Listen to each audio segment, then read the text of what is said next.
Hey guys, Michael Williams here, Selling North Georgia team, part of Keller Williams, Greater Dalton Realty. So we're going to increase the cadence on our newsletter a little bit. We've been doing monthly newsletters now for a couple of years, and I've been listening to some other folks that do newsletters, and they actually do weekly newsletters. And we have a good bit of content that we want to get to you guys, and especially in a changing market where things are starting to turn a little bit, I think it's probably more important that you hear from me more often than you have. And so if the weekly cadence is too much for you, I totally get it. If you want to unsubscribe, no problem at all. I understand, but we're gonna start putting these newsletters together every week, and so we're gonna mix up the content a little bit.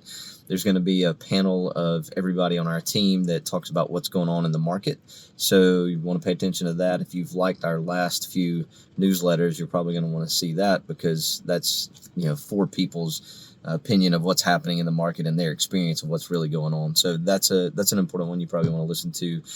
The next week or one of these weeks that we're going to do the newsletter, you'll hear what I'm calling Michael's Musings. So it's just what I'm feeling in the market, what I'm seeing, my own personal experience, and my thoughts on probably some macroeconomic things and several other things that are just happening in the world. So you'll hear some of that.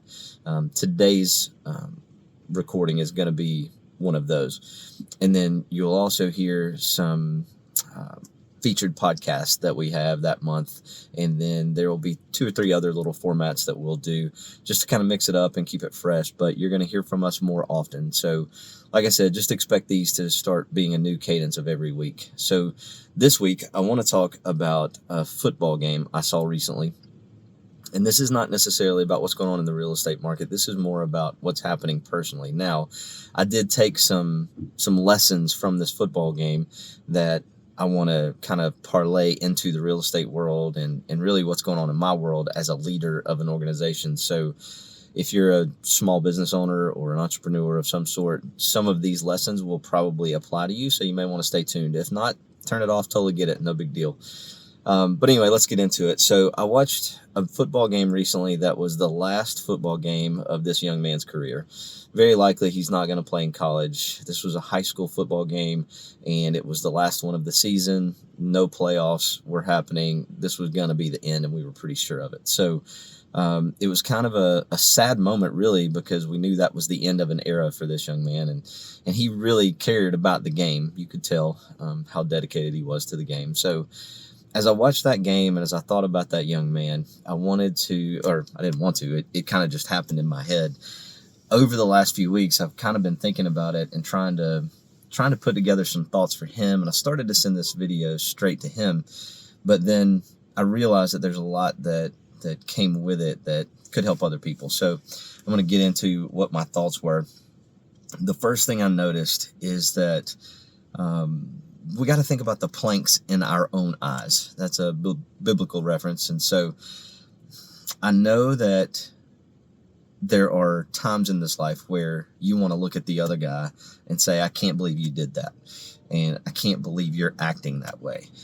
But one of the things we have to keep in mind, and I feel like this young man did a good job of that, is that we have to look internally first. And instead of worrying about the plank in that other guy's eye, we need to focus on our own problems. And in the real estate world, I can tell you there are many times when I get frustrated with a new agent that doesn't know how to fill out a contract or doesn't understand how due diligence works or whatever that may be.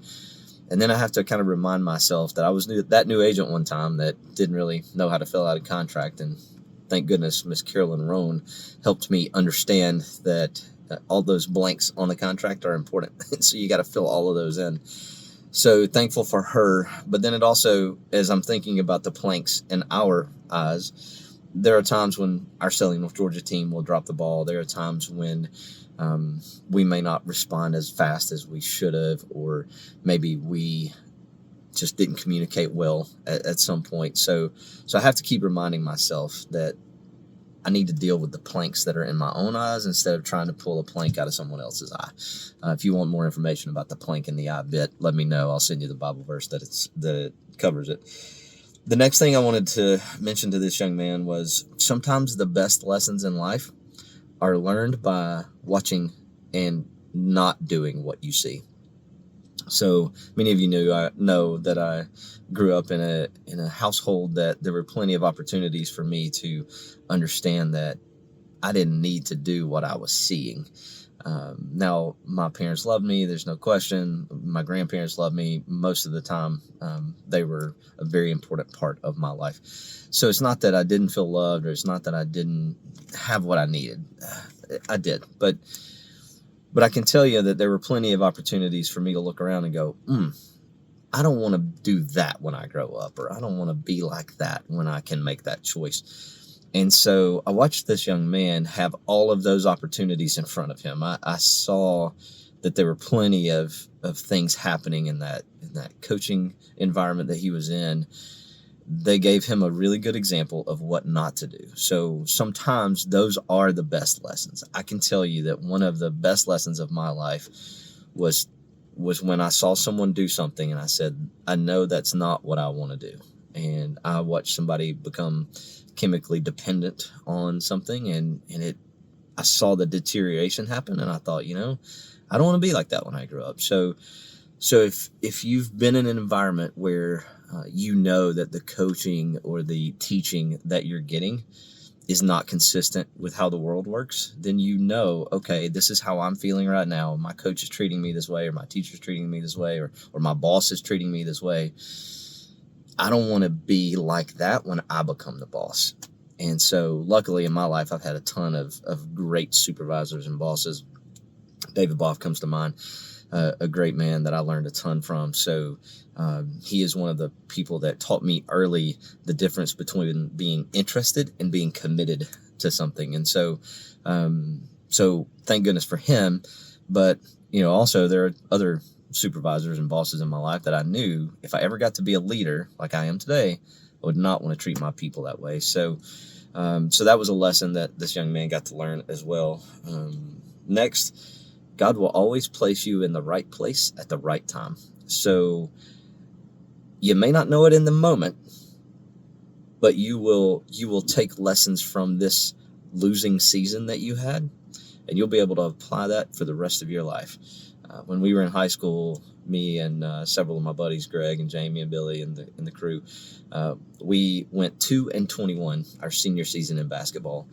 But I can tell you I learned so much from that season, and I didn't even know it at the time, but I'm looking back now and thinking how much I learned from that losing season. So I'm telling this young man, yes, you lost a lot of games, but there's going to be moments and things that you learned inside of that season that you'll take with you forever. So make sure you're listening to the right things. Make sure you're paying attention to the right things and doing what you know is right. And so those things will show up time and time again. And then the next thing I wanted to talk about was Job. So in the Bible, there's a man named Job who was a good man.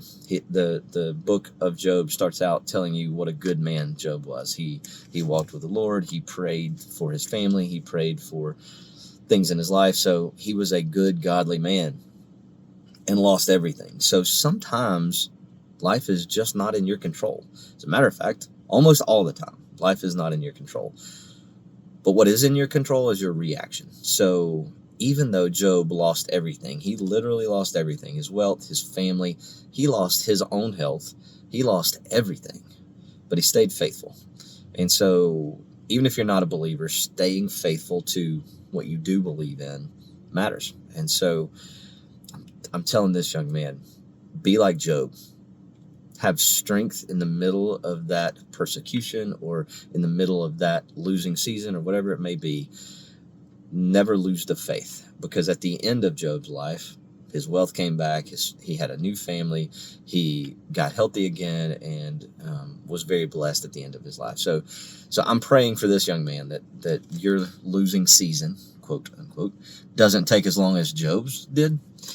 But Job learned a lot from that downtime, from that valley. So understand that you have to persevere. You have to get through it. So just keep moving, keep the faith, keep going forward. And then lastly, I wanted to talk about the things that I noticed about this young man throughout the season. Now, I only got to see his last football game, but his dad and I talk a good bit. And I noticed throughout that season that he continued to be strong. He went through a ton of adversity. He lost his coach that he thought he was going to have before the season even started. He continued to see adversity throughout the course of that season. Probably didn't get to touch the ball as much as he should have. But even through all that, he was incredibly strong and resilient. Like, he just stayed the course. He just kept going to practice. He kept getting stronger. He kept working out. He kept doing the drills that he knew he had to do. So really proud of that young man for his strength and his resilience. A couple other things. He was incredibly consistent, and he was dependable. So even toward the end of the season, when they knew they weren't going to the playoffs and they knew that practice didn't matter as much, he still showed up. So he was incredibly consistent. Practice at 4 o'clock, goes at 4 o'clock. Got a walkthrough at 4:30, goes to the walkthrough at 4:30. The young man just kept showing up, and he was dependable. The coach knew he could count on him. And even if it wasn't for the coaches, let's just take the coaches out of it. Let's say the coaches were not who they needed to be. His teammates depended on him. The guys that he fought in the trenches with depended on him to be there. And so he showed up. He was there for every step of the way. So, man, those 4 characteristics of strong, resilient, consistent, dependable, man, if you can just keep those in your life and move forward, you'll have a successful life. So anyway, those are the things I wanted to share with that young man, and I thought that somebody else might also get some value from that. So hope you enjoyed this episode. Next week, look for some very targeted real estate content for the next time. Thanks for listening, guys. See you soon.